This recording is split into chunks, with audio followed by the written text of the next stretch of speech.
Are we filming? Yes, we are. This is a mini-sized filofax, and I have a pull-out. I've made a pull-out diary, an agenda for the coming week, 7 columns, and there are 24 rows. Well, there's actually 26 because it starts 1 hour before the day and 1 hour after the day. I like that. I like a 24-hour calendar, a 24-hour schedule, if you like, in case I'm maybe working at night, and I like 7 columns. It's a nicely ordered thing, and obviously I've printed this out, not hand draw it. But if this is useful to you as a sort of pull out ready reckoner for the following week, or maybe several weeks, let me show you how I did it.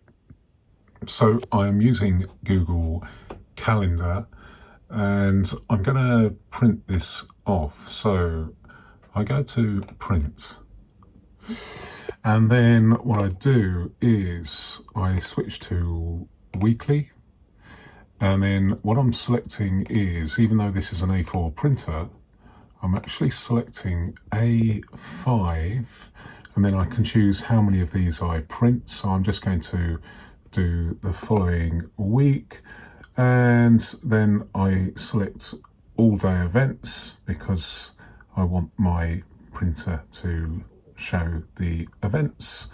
And then I click continue, and we've got the layout. Layout is, don't need to do anything about that. So basically what I'm going to do is I'm going to print just one page of my calendar.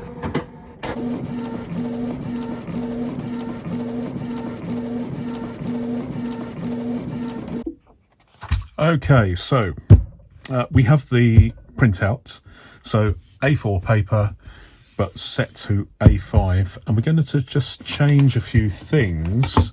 Let's sort out a pen, and it's a bit overkill, but just bear with me.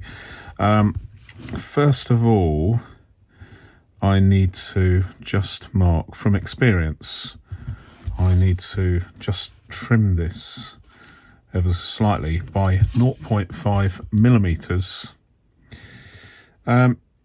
If you can adjust the parameters on your own printer, then obviously you won't have to do this. But I'm just demonstrating this as a method for those that just have a basic printer and they don't want to fiddle about with anything, change the settings or do anything, because it's easy and it's therapeutic. So I'm just trimming 0.5 centimeters across there, and then I'm just going to cut this so that the date, that large unsightly date, which is completely unnecessary, is cut away. And then I'm going to trim the other ends at the Sunday end. And I just found this works, by accident, or I fiddled about with it to see whether I could do something that set something up that was easy to do without changing any parameters, other than the fact I just selected A5 instead of A4. So there we are. I have in this case, my mini executive, but any mini size binder will do. And what I'm going to do is just align the pocket size. This is an adjustable Repesco punch, which is very, very common. So I just push them up so it's pocket and mini size. And then what I do is I align the bottom hole with the first punch. So it's difficult to show you, so I'm just going to align it and just get it just right, or thereabouts. And then if I can move this without changing the relationship between the hole punch and the binder, I'm going to align this in the feed, in the, I'm just going to look at it from above. I'm just going to align the bottom of the page with the bottom of the binder, not the bottom of the punch. That should be okay.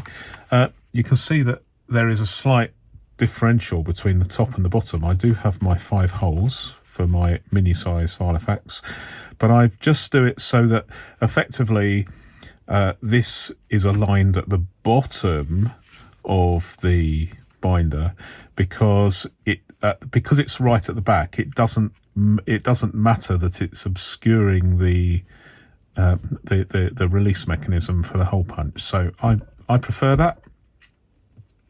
So let's fit this in.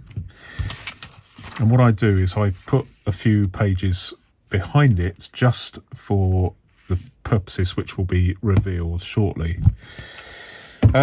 You'll notice that I've just added manually an event just to use the top row, the top line of an all-day event, August, and then September.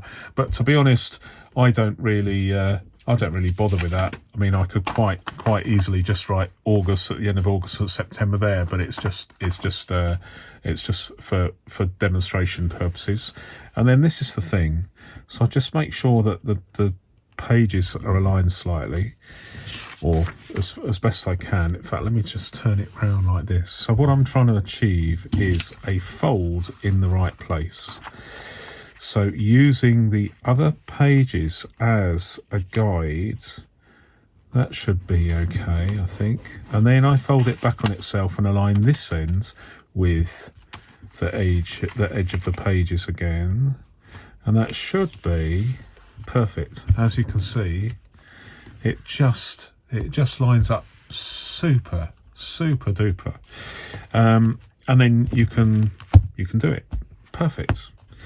And this will open out, so you want to refer to it as you see fit. It is what it is. One of the things that you've noticed is that because I've trimmed 0.5 centimetre off this page for the purposes of just getting it to fit easily, the rings encroach in the series of hours here. But to be honest, it doesn't really matter. You know that is 0900s.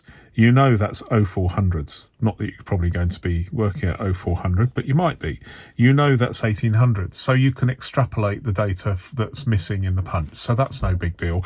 But removing that 0.5 centimetres purely serendipitously means that this A5 sheet printed from an A4 sheet, a piece of paper, is perfect for a mini size binder. Look at that.